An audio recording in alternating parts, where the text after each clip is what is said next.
Welcome to the Marketing for Startups podcast. If you're trying to figure out marketing for your startup, then you're in the right place. In this podcast, we go high level, looking at the intersection of branding, data, and leadership to offer you a marketing playbook to grow and scale. Join me each week for in-depth interviews, tactical advice, and practical trainings.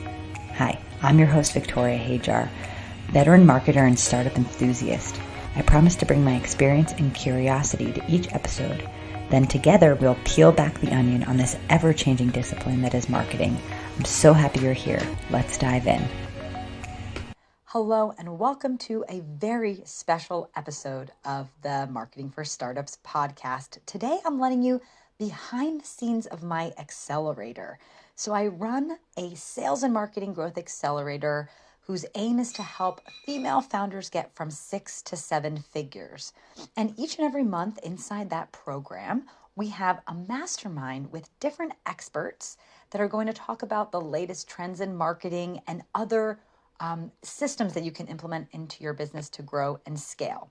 And so this first mastermind that I'm sharing here on the podcast is with Ernesto Mandowsky, who is a dear, dear friend, but also a systems expert. Okay, so he's the CEO of CPD Advisors, which is a training company focused on scaling organizations to $10 million. He has a degree in systems engineering and over a decade building systems for startups, scaling organizations, and Fortune 500 companies. Ernesto has designed his proprietary 6-pillar system to improve performance and profitability. He has inspired leaders to reinvigorate their organizations through delivering dozens of workshops and through Regenerate Your Business podcast, which is his podcast. And when he's not working, he enjoys reading, going to CrossFit like me, and baking challah bread. He's actually a dear, dear friend, and I'm so excited to share this workshop with all of you out there in podcast land. I know you're going to get a lot from it. So without further ado, here is our monthly mastermind with Ernesto Mandowsky. For this mastermind workshop where we're going to be learning all about systems. I know that you have a lot of juicy information to share with us to help us get started with systems in our business. And for all of us here that are watching and listening, systems are a pain point. Systems are a pain point because we know how important they are and how much easier they'll make our lives. But why is it so difficult to get them actually started in our business? So do you want to, let's start with there. Give a little insight to everyone about who you are and why you have the authority to talk about systems, and then answer this question. Why is it so hard? That question, it goes pretty deep. So a little background on myself. I spent the last 15 years bringing the worlds of hospitality, systems, technology, and recently honeybees and how they work all together into creating a comprehensive curriculum that will take someone from absolute newbie to systems sorcerer in as fast as they want to go. I work with companies now up to $10 million in revenue, and I basically have developed a framework called the 6P system that makes it easy to digest the concept of systems. Because everyone talks about systems, but few people can actually tell you what a system is. Like, what is a system? Yeah. And this is the framework we're going to go through today, right? This is what you're going to teach us today. Yes, I'm going to teach you the 6P system today. I'll give you kind of an introduction on how you can start with it. I have some free tools. I have some paid tools. I have all kinds of tools for people to get started at their own pace. All right, before we get started, I do want to ask you a question. Do you feel like there's a huge difference between, small solopreneurs and their sort of like failure to launch, that kind of difficulty with starting the systems, versus these $10 million companies that you're going with? Is it true that like these larger companies just have it together so much better?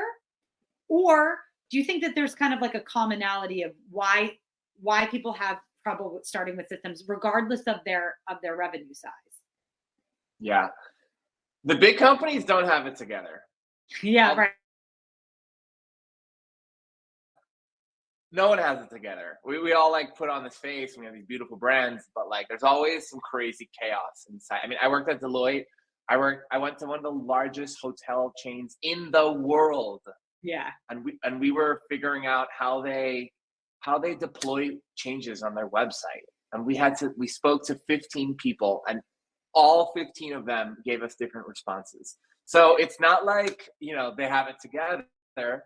They just have been surviving longer than everyone else. How have they been surviving? There's many reasons. Having some semblance of a system is an important point to your question about like, at what point do you get started?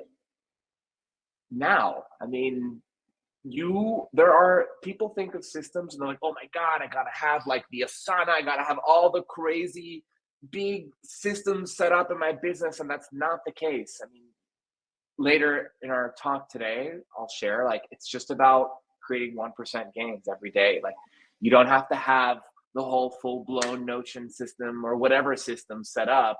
You just have to slowly improve how you work every single day. Yeah. And what I'm so excited about, and I want to dive in and get started, but I think that in my experience working in many different organizations, systems need to be taken care of. They need to be iterated and improved upon. As you grow, systems will have to grow with you. But what you're going to teach us today, and what is the absolute table legs for operations in your business, is having some sort of framework to jump off of, right? It's like, correct. Yes, systems are going to have to grow and change as you grow and change. But if you don't have the ground floor in your business, it's going to be like when you have to implement a system or you want to it's almost like you're going to feel like you have to start from scratch. What you teach with this framework, in laying that ground floor, it gives you like that starting point.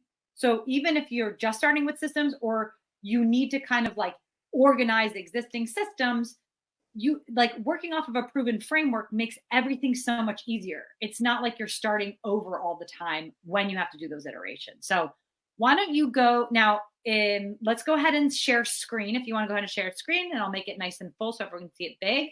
And let's just jump right in.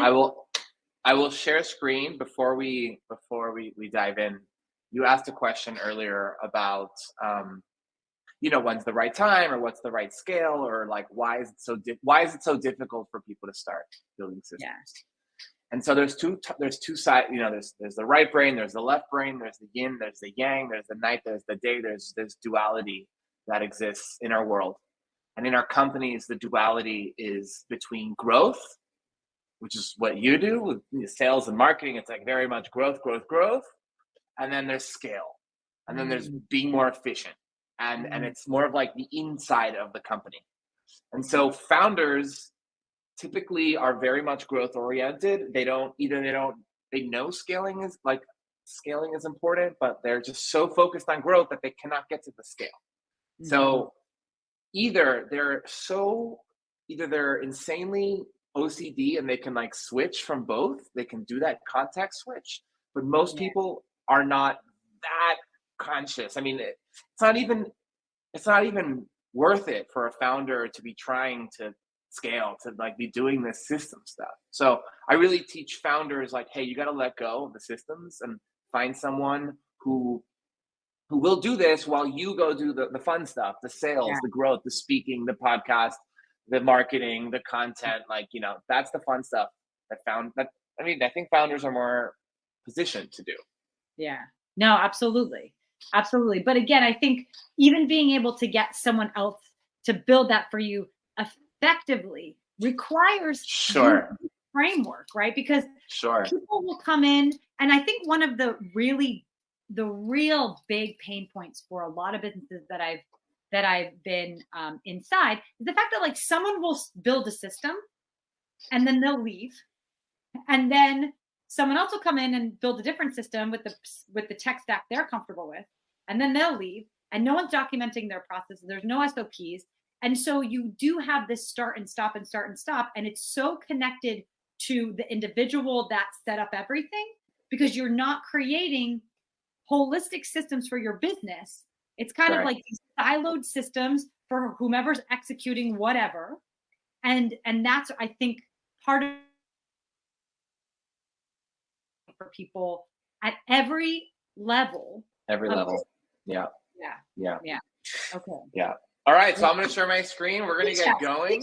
Yes. I'm so excited. Okay. Let's get into it. So, okay. Here we go. Can you see my screen? I'm going to make this full. You're going to jam on about this, what you got to teach us. And if I got a question, I'm well, yeah, I'm going to prompt you. I'm going to prompt you as well, because you're my audience of one live, but obviously audience of many out in the field listening to this recording. So we're going to start.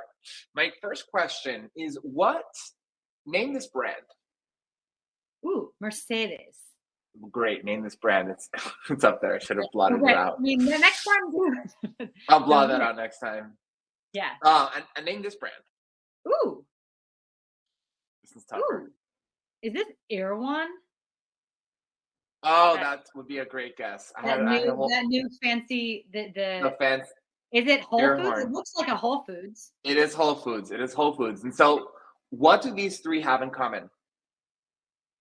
They're all mega big brands. They're all mega big brands, and they also have consistency. Yeah. When you say the name Mercedes, Whole Foods, or Ritz-Carlton, you know what you're going to get. And so what are the results that consistency creates for you in your business? Well, I think it makes the prospect, the customer, the client feel safe because they know what they're getting. There's that trust. Sure. Trust. Like, what are you getting as a business? Well, I mean, I can say from a marketing hat, but with consistent. 1 word. What do we get? Money? Revenue. Yeah. You get revenue, you get customers, you get team members, employees, you get media appearances, you get fame, you go on Oprah, you get family time. If you are consistent about your time off, you get time with family. And so what gets in the way of consistency? And at every step of the journey, chaos is in the way. Chaos is in the way because building a business is nuts. Yeah. So how do I know this?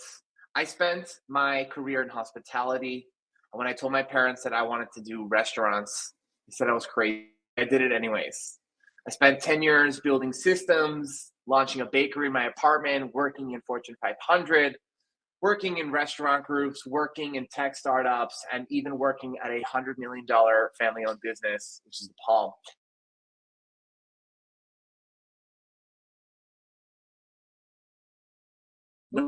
Where you are. Yeah. It always feels chaotic. Everything is a mess on the inside. This company building is chaotic. You said it earlier. People come, they build a system, then they leave. Nothing's documented. The next person comes, they build a new system, and they leave, and it just really becomes crazy. It's no wonder that 10% of new businesses fail in their first year, and in the next 4 years, 70% fail. But you and I are not going to let that happen because you have developed an amazing accelerator to help people with their businesses. Exactly. So there's lots of reasons out in the market. There's external reasons for failure. But the founder of HP, David Packard, actually says more organizations die of indigestion than from starvation. Ooh, they try to take on way too much. They get overwhelmed. They're burnt out. And then they eventually, have some crazy mental breakdown, or the team quits, or a customer leaves because you're not serving. You're trying to do too much. So we as a company, we've developed a system to navigate this chaotic process. And it was inspired after I wrote a book called Newbie, which is my memoir inspired by bees and how bees make honey. Oh, I love that. That system is called the 6P system, 6-pillar system. And its sole purpose is to improve performance and profit through consistency, creating consistency throughout all your company across these 6 pillars. This framework is used from $0 to $10 million businesses across a variety of segments and industries. And so for those listening, I am fairly confident that it can apply to your business as well. We'll unpack that a little bit on our webinar today. So our focus today is three main parts. The first one is we're going to envision your $1 million machine. We're going to envision what it takes to make your business a $1 million machine. Then we're going to shift into executing with scalable systems, some tips that I have to improve your execution. And lastly, we're going to elevate your capacity so you can work less hours and get the same results. So some pointers for today, just you and I, how to win. Just commit to growth. Commit to taking something you learned today and integrating it into your business, elevate each other in our space. That's just you and I today, and have fun.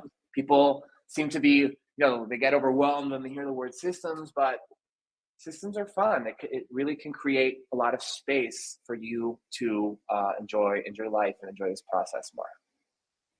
So if you're watching the video, you could scan this QR code. It's going to take you directly to this 5-part free course where you will actually build the first system in your business, which is aligning your goals, your tasks, and your people.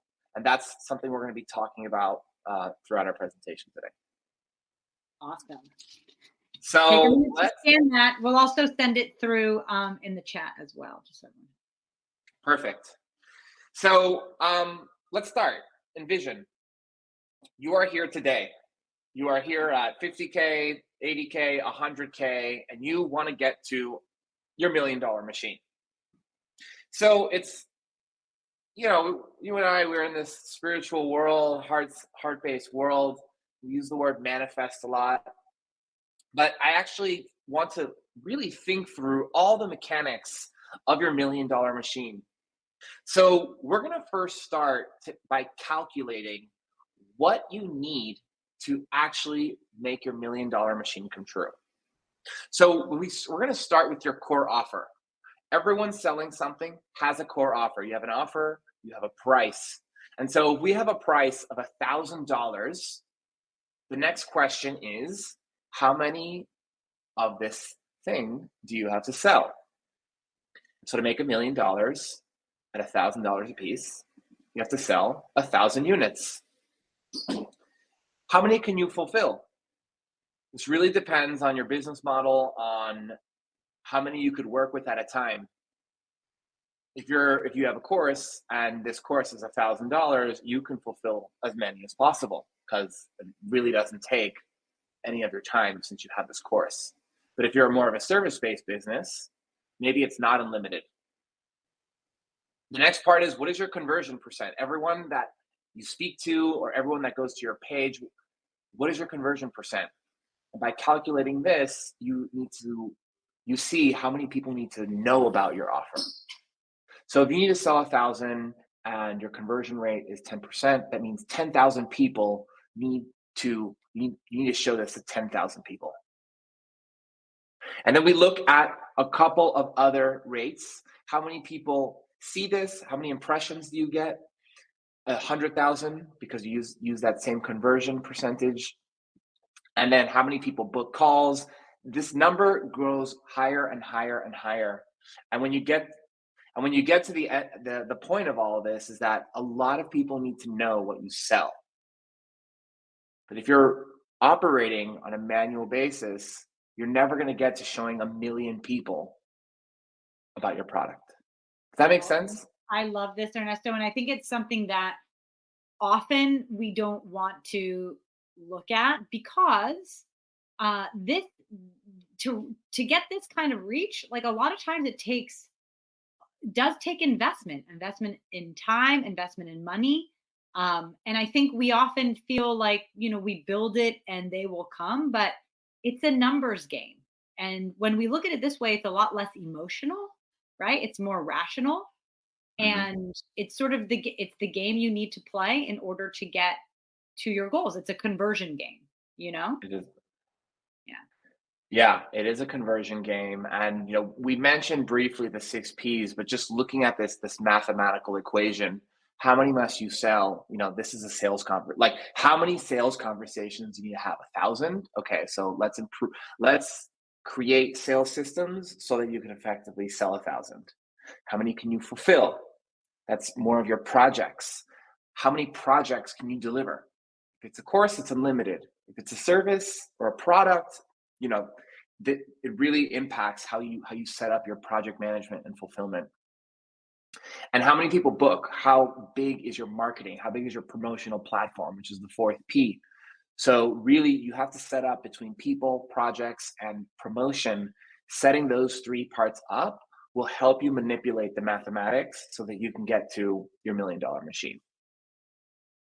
Well, one thing I want to add that I think is so valuable here as well, which, business, much of business is an experiment, right? You can improve the performance of a lot of pieces of your business, if you're running experiments. But in order to run effective experiments, A/B testing or whatever you want to call it, or try new things to get better results, you need to have a control group, and your Right. systems help act as your control group. So if you're saying, I want to improve my sales conversions, right?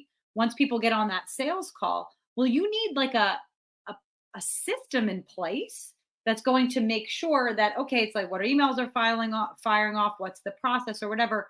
That is your baseline. That's like, so you can start adding in those variables to see if you can improve it. But what a lot of people too is they see, this isn't working. They're trying a bunch of things, but they can't tell whether something's actually being improved or not because there's so many moving pieces.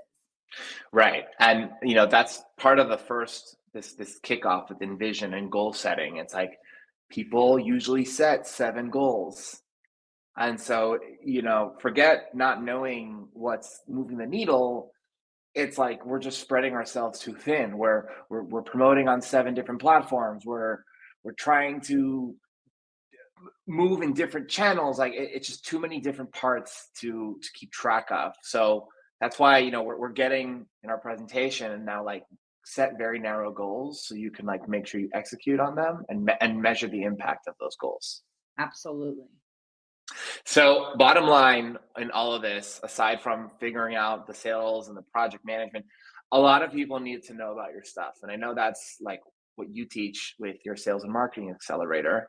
And when it comes to goal setting, we want to set our standards to continuously increase our impressions, increase the top of funnel. So people think of goal settings. It's an interesting topic. Back in the day, I read the book The Secret and I made my first vision board. And these were pictures that I loved, that I wanted in my life, picture of New York, picture of my family, picture of restaurants. And as I continued to look at this vision board, it kind of created my experience. And the reason for this is because your priorities predict your actions and where you place your attention. And so in our companies, what is our vision board? I mean, for you, Victoria, like what is your vision board in your company? Let me ask. Yeah. Well, I have it right in front of me, actually. I just have, Okay. like I should I should pull it up, but I can't. No, I've got like nine women leaders whose businesses represent the type of business that I want, and I have my revenue goals actually right in front of me as well. The waterfall system that you just did, right? Understanding how many outreach I need to do a week, how many sales calls that needs to turn into, how many how many conversions that's going to be into paying. So those are front and center. But not a lot of people do that. And it's sort of like you need it sort of in your face in order to Correct. dictate what actions you take each and every week.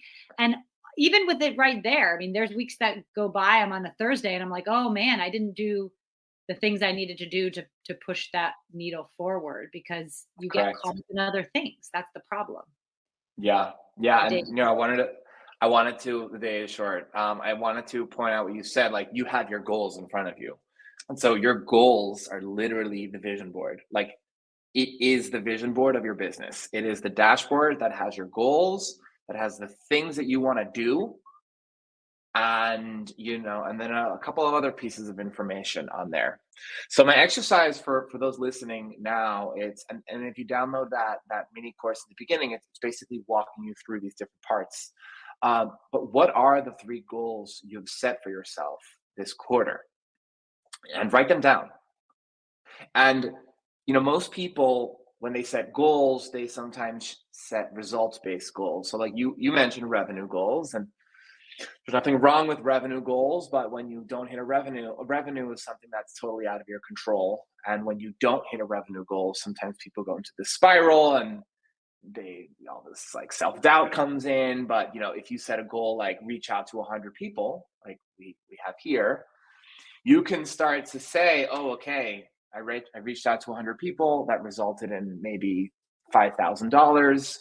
If I want to make $10,000, maybe this goal needs to be reach out to 200 people. So like really setting those action-based goals. And this small shift of, instead of outputs, increase your inputs, like doing more action will lead to more results. You said it earlier, like all business is a math game. It's a numbers game. It's an equation. And when we talk about systems and your $1 million machine, this is the thing that just drives you to do more, get more action out of your day. So when people are setting goals, I have, this is just a slide sharing that idea of inputs, of setting inputs based on leading KPIs, which if you never heard of a KPI, is a key performance indicator. And so questions you want to ask yourself start with like, how many outbound calls can you make to a prospect or a potential referral partner? How many hours can you dedicate to content creation? How many blog posts or podcasts can you record? How many events can I speak at? How many times can I speak in public or go on IG Live or TikTok to just improve your speaking? How many videos can I record for my course? How many actions can you take, which will lead a result in your business? And so another question I have for those listening, when you define these goals, share them with people. So aside from Victoria, who is your mentor in this program, like who else can help you increase these actions? Like who else can you share your goals with so that they can help you increase the number of actions you're taking? Who can introduce you to 10 different podcast hosts that could have you so that you could speak more? Who can introduce you to a workshop so you could speak more? Who can create content for you so you could speak more? And that's just a speaking example. And also important to share this with your team. Yeah. Of course.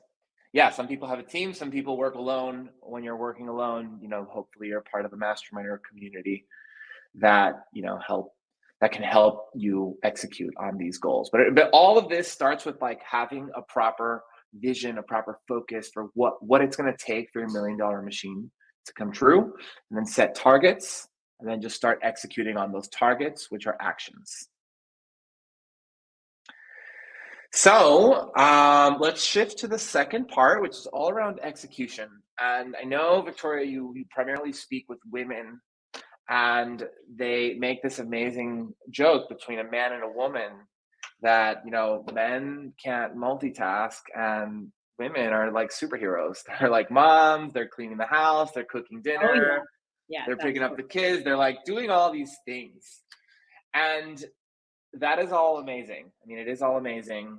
I also like to show this image of like, this represents this on your internet browser. Like, I don't know right now, Victoria, pop quiz, like how many tabs do you have open right now? Yeah, probably too many. Very similar to this. You, me, and everyone else. And, these tabs just become like all the different things that you're working on in your business. And every time you change tabs, it's going to take up around 20, 25 minutes to like get back into flow, get back into focus. And these tabs, just like I said earlier, in your business, you set so many priorities. And you continuously are switching these priorities, switching the actions. You're trying to do too much. And this is killing your ability to execute. This is killing your ability to create results because we're continuously changing tabs. So when we think about in your business, aside from just setting 3 to 5 goals at one time, a couple of things. One, you're going to want to track progress. You're going to want to see how you're moving towards these goals. Here, there's just 4. You could have up to 5, but I really would encourage people to stay max of 5. And then when you're working in teams, you want to assign owners to all of your tasks, because as you start to take up these goals, there's lots of different tasks that people on your team are going to be taking up, or contractors that you're working with. You're going to want to assign owners and make sure that everyone that you know who is supposed to execute on what. Another part, assign dates on when things are going to get done, and ask for support. As we're going after these goals that we set for ourselves, we run into roadblocks. If we set a goal, we want to reach out to 100 people, but maybe we don't have channels. So we need to know what is in the way of each of these goals, and then ask for people for support. If they're in your mastermind or they're listening to your podcast, reach out to Victoria, ask her for some advice. Hey, I'm stuck on this goal. How can I move forward on this? I'm just going to stop you here because this is so important. And it's the thing that throws the wrench in all of it. It's the thing that trips people up the most. And a couple of years ago, I was introduced to this idea when we were goal setting to also discuss the risks, right? What are the, either before you start the goal, but even when things come up, you need to understand where the resistance is or where the roadblocks are so you can unblock them. But a lot of times people hit the roadblock and then they just shift their focus and then they don't actually finish the goal, Yeah. Well, part of the benefit of having 150 tabs open is that you can just close the tab and just focus on the next one. But if you're committing to these 4 things and they're happening non-negotiable, you don't really have room to pivot. Of course there's always room, but inside of your commitment of I'm going to get these 5 things done, you are choosing that you're going to get these 5 things done through and through, hell or high water. So that's where, create really minimizing on what is absolutely critical, what is the absolute control that you are putting in your business. That's where the power of choosing these 3 to 5 things. A last tip that kind of really gets in the way of execution is we have our to-do lists, and we have 9 things on our to-do lists for each day. This is just a screenshot showing of inside the course, again, when you're listing out all of your actions you have to take for each goal. We have 8, 10, 30 things on a to-do list, and we don't actually ever get them done. Maybe we do 3 things, but then the next day our list of 6 has everything from the prior day, so that list of 6 is now 14. And then the day after that, it's just like this amorphous blob that moves into the future, instead of actively looking at your to-do list and setting only 3 things each day and doing those 3 things or 4 things or whatever it is. Because every day we're peppered with phone calls and conversations and emergencies and kids and the boss and the contractor quitting and all these crazy things. But if we just tell ourselves, we're gonna absolutely do these 3 things today, you're much higher likelihood of getting those things done, which will move the needle on your goals. I love this. I think this is really, really tough for a lot of people. I think that we really, really overestimate how much we can get done in a day. And I think it's listen, if you knock off all these other things, you can fill in with other, with something else. You can pull something up, but I think you'd find that you end the day with such a sense of accomplishment and a feeling of peace when it's okay, the 3 top, I got them done. If I could do extra, it's a bonus. But you're right, because oftentimes we just keep piling and piling, and it gets longer and longer and longer, and then we just don't get anything done. Right. And then you have these 150 tabs open, and they're not tabs in your browser, but they're 150 checkboxes on your list, and all the self-doubt and the shame and all that stuff creeps in. So the exercise out of this section, it's what are some ideas that you can improve your execution? And you can kind of reflect on that on your own time. But is it, looking at is it closing tabs at the end of the week? Is it choosing only three tasks per day? Is it documenting your risks and reviewing them every 2 or 3 days or at the end of the week? All of these little shifts compound to massive gains in your workflow.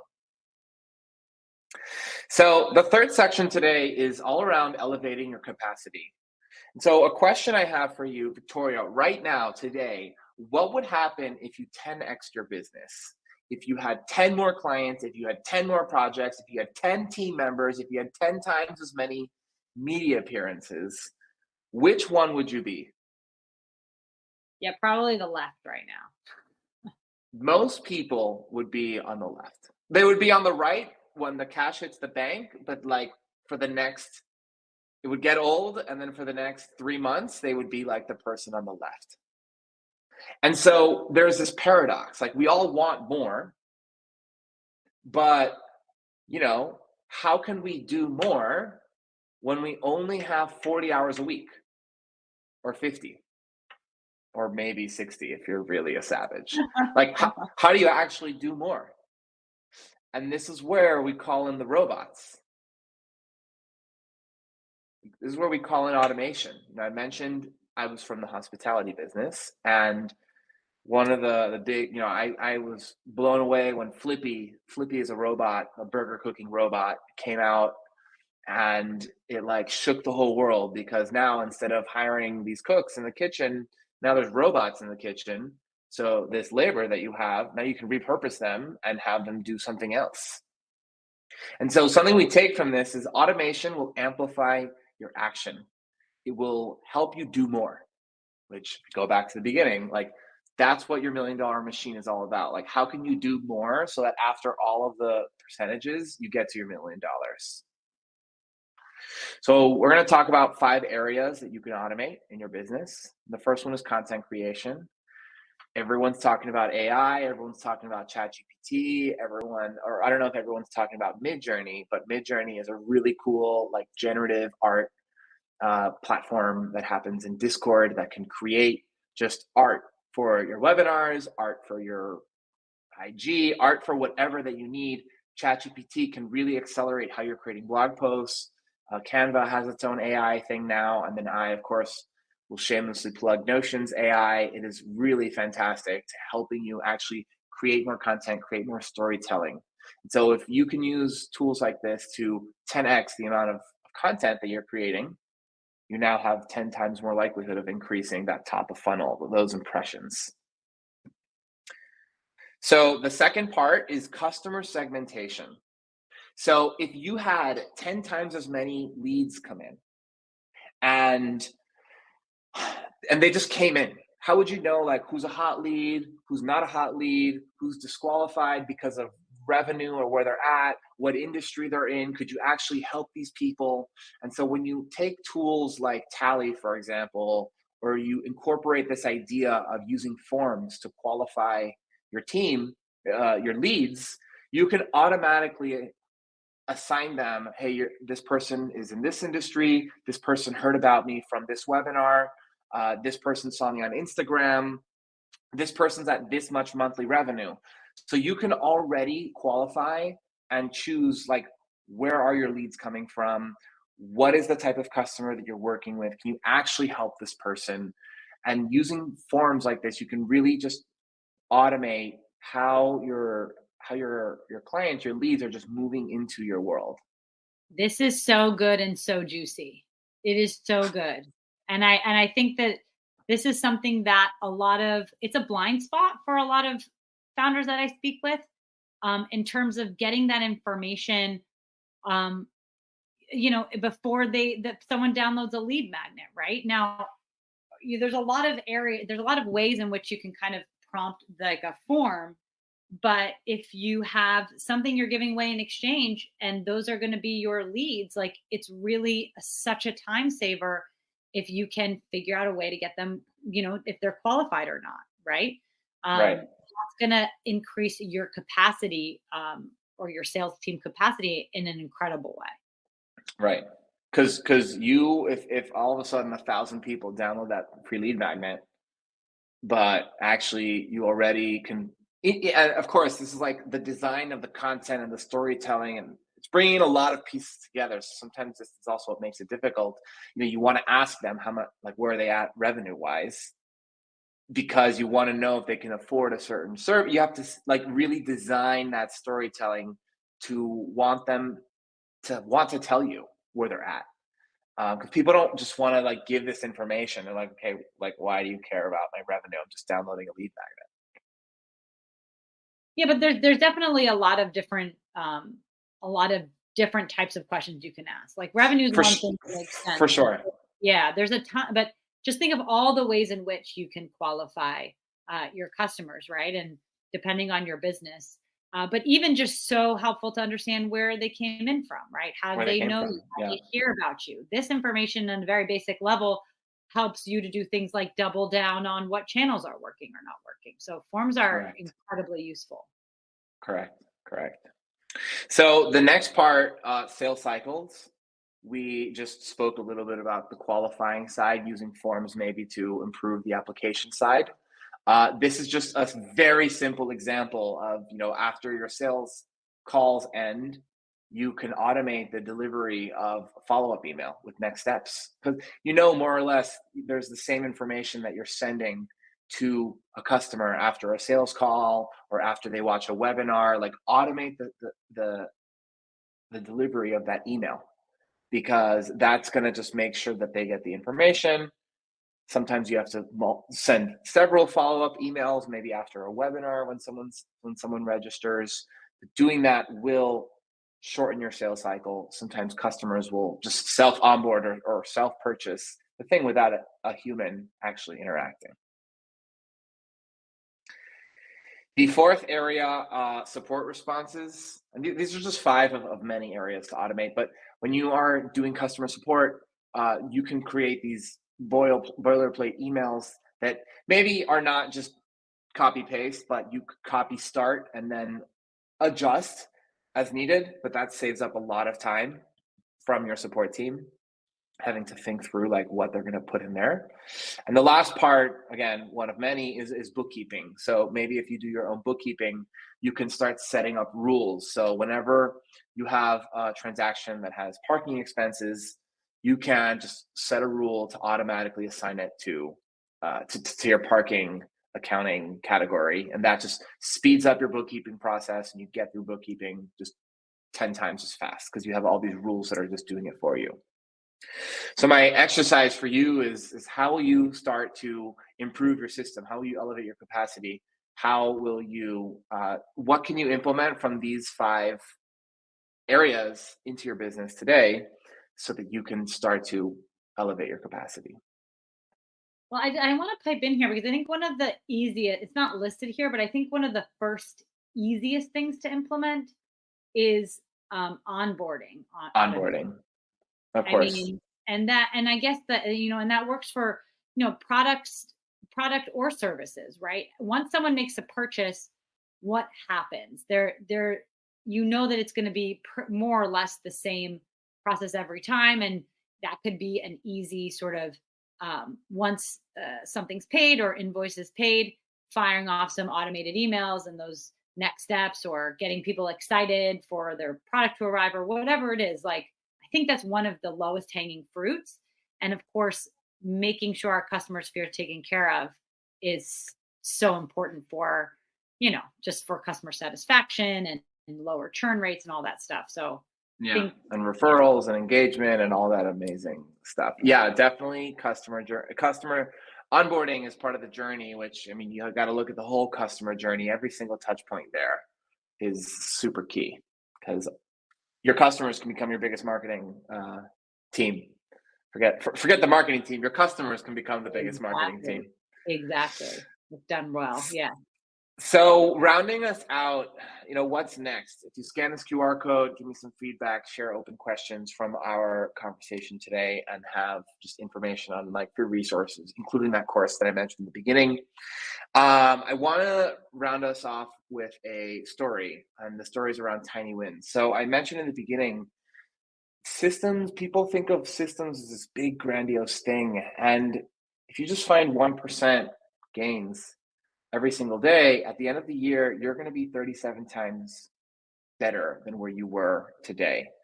James Clear wrote his book, Atomic Habits, and he has this visual that is basically showing like what is 1% compounded every day. And that's 37, almost 38 times better. If you get 1% worse every day, after about a year, you pretty much wiped out all the gains you created. So focus on that 1%, because in 6 months, you'll be unrecognizable. You'll have 6 times improvements. But if you keep doing it after a year, as I mentioned, that'll be 37 times improvements. That's my closing story. Awesome. Ernesto, this is so fire. And I think what I love about how you break this down is it feels manageable. And I think if we focus on that 1%, I think it's like with systems, we often like want to eat the whale. It's like you kind of say, no, I'm just gonna like set it. And this is a huge mistake. I've been victim to this a lot, where it's like, I'm just gonna set aside, a whole day or a whole month or a whole quarter to like focus on building this system. But it just gets so unwieldy and feels so big and so overwhelming to start. But if you focus on just these tiny little things, what are one thing I can do today to make this 1% easier, or one small, right? You can start with one automated email, or you can start with one rule in your bookkeeping system. It doesn't have to be, you clear your whole day to knock this out and feel like it's going to take just tons of your time. So I think that is a really important reminder and something we all need to implement. But if any one of us want to work with you in a larger way, tell us about like what you do and how you work with clients, just for us to know, because I think everyone here needs more guidance. Everyone listening, more guidance on system building. Yeah. So I work with, as I mentioned, all kinds of clients, from just starting and needs a product to, I think, $9 million revenue is our largest client. And I always tell people to start with a course. So I have a course. It's called the Starting with Systems Accelerator. It has 30 lessons, and each of these lessons are specifically designed to help you not get just a 1%, but hopefully like a 5% win every single lesson. So when you compound these 5% wins after 30 lessons, your organization is not what it was 30 days prior. Yeah. So I have this course. It's 30 days. It also comes with 3 months access to our mastermind, where every week we have office hours. We actually have 2 office hours because we have students in Europe and Asia now. And I help you live. Implement the 30 lessons. Once you finish those 30 lessons, we move on to more advanced stuff. But the course has been specifically designed not to overwhelm people, to give them each breadcrumb that they need to move on to the next piece, and to implement a 6P system for them. Yeah. And I will do a plug for this, because I am inside of your accelerator and I receive your lessons each week. And what is so great about what is inside the accelerator is that the videos and the lessons that you break down are so bite-sized. Like some videos, just a couple minutes, and it helps you build those bricks, right? Because you're at the end of the rainbow are these systems, but you have to lay the brick, that 1% every single day. And with your guidance, you know exactly what to do. I think a lot of times when we're building systems, the problem is like, you don't know what to start, you know what the next step is. And so that's why it tends to take so much time, because then you start like side Googling things. And then it's like, well, which system is best, and which, what should I be using? And no, but you just tell us exactly what to do. For folks that are interested in joining the accelerator, though, what is the URL they can go to learn more? Startingwithsystems.com. Startingwithsystems.com. Yeah. Easy as that. That is so awesome. Really cool. Can you walk us through maybe like some of the stages of the accelerator before we go? So we're walking through exactly what we did today, but what we actually do is like get it done. So it's not like learning. It's like explain how you're yeah. So my biggest gripe with most trainers is that you go to a workshop, they give you a bunch of PDFs, and they say, great, like we'll see you next year. And so it's not just the 6P diagram. It's every single lesson has a video lesson and has an exercise, and you actually go into your Notion space. You actually in the moment. you are actually executing in the moment. You're actually putting in your goals. You're actually assigning leading KPIs. You're actually mapping out your CRM. You're actually deciding what are the different stages in your buyer journey. You're actually mapping out what is your core offer, how many steps do you have to take, creating a template so that every time you bring on a new customer, you click a button, the whole thing is there. You're mapping out your promotion. I mean, it's a lot of work. It's like taking like a $15,000 implementation and like doing it in a month. Yes. And you did it piece by piece. And so you're finished with this product. So you, inside the accelerator, you get the lesson, but you build it as you're learning. And then when that's like the time you dedicate for the day of your systems, maybe you dedicate 20 or 30 minutes in that day, but then you have something produced. Like it's your workable system is being built as you're learning from Ernesto. So I think that is the biggest highlight of the accelerator. Obviously, it's very valuable to have you, but you do such a wonderful job at walking us through building these systems that it's, a lot of times you maybe don't even need, the questions are answered, right? You're there for support, and obviously people have different situations, but just like what you teach and how you walk us through building the stuff is invaluable. So everyone should go check it out. Startingwithsystems.com, right? Yes. Okay. All right. Awesome. Well, thank you so much, Ernesto, for being here. This was so amazing. And it's so incredibly important. And the one thing I want to end with, and I'm sure you'll have some thoughts on this, because you had the slide about manifesting. And I think that what building the system does, it actually opens you up to receive, right? So Correct. There's not that barrier, right? So when you have the system in place, like the sales system or whatever, that you can just turn on, you actually open that mental, that energy space for actually welcoming more leads. When you have an onboarding system that you're so confident in, you open up that energy to welcome more of the clients, right? There's not that resistance, because you're not going to be like that woman on the left in that slide. I was about to say, you're going to be the woman on the right, and you're just like, if 100 people sign up, you're going to be like, amazing. Right on. Exactly. My course is optimized, like 100 people, 1 million people, doesn't change anything in my life. And so you're just so confident already. Exactly. Absolutely. All right. Well, Ernesto, thank you so much. And then aside from that, where do you like to hang out online? Where do you like to, socials that you like to be on that people can follow you? I like to be on Instagram. I am just starting a Whole30 digital detox challenge. And I'll be posting about it every day. Awesome. But yeah, Instagram, I'm like learning Twitter. And your handle, what's your handle on Instagram? It is Ernesto_CPD. Awesome. Ernesto CPD. Anyway, well, thank you so much. Thank you so much for being here. Thank you for the teaching. And I hope everyone goes and checks out the accelerator. And also there is the free course. There's a little taste. So if you want a little taste, you can go into the free course. But I definitely recommend the full accelerator, because that's where you're going to get it all done. The free course is a good starter, but you want to get it all done. So this quarter, it is out of your hair. The accelerator is the place to go. Thank you, Victoria, for having me. You did it! You made it to the end of the episode. Thanks for sticking around with me and listening all the way to the end. I really appreciate you as an audience member, and I hope that you found this helpful.